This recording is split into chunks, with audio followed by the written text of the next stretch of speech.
Cinema పైన release అది మన ట్రైలర్ రిలీజ్ అయినప్పుడు అంటే నేను మా వాళ్ళు ఇమీడియట్లీ చెప్పి తీసుకొచ్చి మేము పెట్టి 5 minutes కూడా అవ్వలేదు.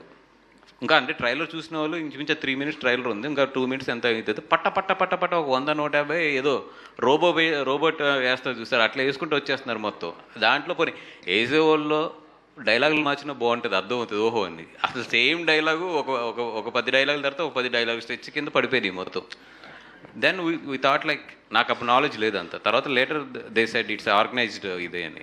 అంటే సినిమా వాళ్ళే వేయించారు అనుకుంటారా, లేకపోతే బయట ఎవరైనా మామూలుగా? తర్వాత తెలిసింది there is a few people working like that. దానికి కొన్ని ఏదో అదే ఒక స్ట్రాటజీ అంట, చెత్త స్ట్రాటజీ అది. అంటే కాంపిటీషన్ ఎదుర్కోవడానికి అలా చేశారు.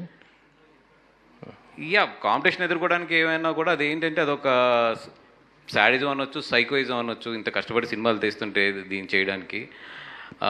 ఆర్ఎల్స్ ఇప్పుడు కొన్ని ఉన్నాయి కామెంట్స్, నిజంగా నెగిటివ్ కామెంట్స్ కొన్ని ఉన్నాయి, చాలా జెన్యున్గా రాశారు ఇది కొంతమంది. That 100% I will appreciate them. ఎందుకంటే దాంట్లో నన్ను తిట్టినవి ఉన్నాయి, అది సినిమాని తిట్టినవి ఉన్నాయి, లేదా సినిమాని ఇది దాని మీద కామెంట్ చేసినవి ఉన్నాయి, ఏదో సీజీ క్వాలిటీ అక్కడక్కడ చిన్నది ఉంటాయి, అవన్నీ కామెంట్ చేసినవి ఉన్నాయి. Those are real comments, that 100% we should take. But ఒకటే దాన్ని రిపీట్గా కొడుతూ, లేదంటే ఒకే డైలాగ్ నటి వేసి కొడుతున్నారు చూసారు, those things we can understand, those are ఇయే అని చెప్పి. అవి కూడా మీకు తెలిసిపోతాయి క్లియర్గా, ఇమ్మీడియట్లీ ఒక 5 minutesలోనే పడిపోతాయి మొత్తం.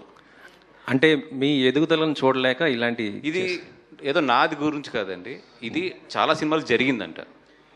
ఇట్లాంటి కాంపిటీషన్స్లో వస్తున్నప్పుడు, లేదా ఇట్లాంటి 2-3 సినిమాలు ఒక్కొక్కసారి రిలీజ్ అవుతున్నప్పుడు జరిగింది. It's not my personal thing. నిన్న కూడా ఒక ప్రొడ్యూసర్ మాట్లాడేది, ఆయన కూడా చాలా బాధపడ్డారు, పెద్ద ప్రొడ్యూసర్ ఆయన కూడా. అట్లాగే ఇంకో హీరో గారు ఒకరు మాట్లాడారు సేమ్. అట్లాగే ఏంటంటే చాలా మంది మీదకి జరిగింది, బట్ ఏంటంటే ఎవరు ఓకే దీన్ని లెట్ గో అని వెళ్ళిపోతున్నారు. ఎక్కడ ఎందుకంటే దానికి ప్రూఫ్స్ ఉండవు, దానికి ఏమి ఉండవు. అందుకనే నేను గట్టిగా మాట్లాడింది ఏంటంటే at least we know that it's happening అనేది చెప్పాలని చెప్పేది. సార్ ఇప్పుడు బుక్ మై షో ఉంటుంది. బుక్ మై షో మీరు చూడండి, ఇప్పుడు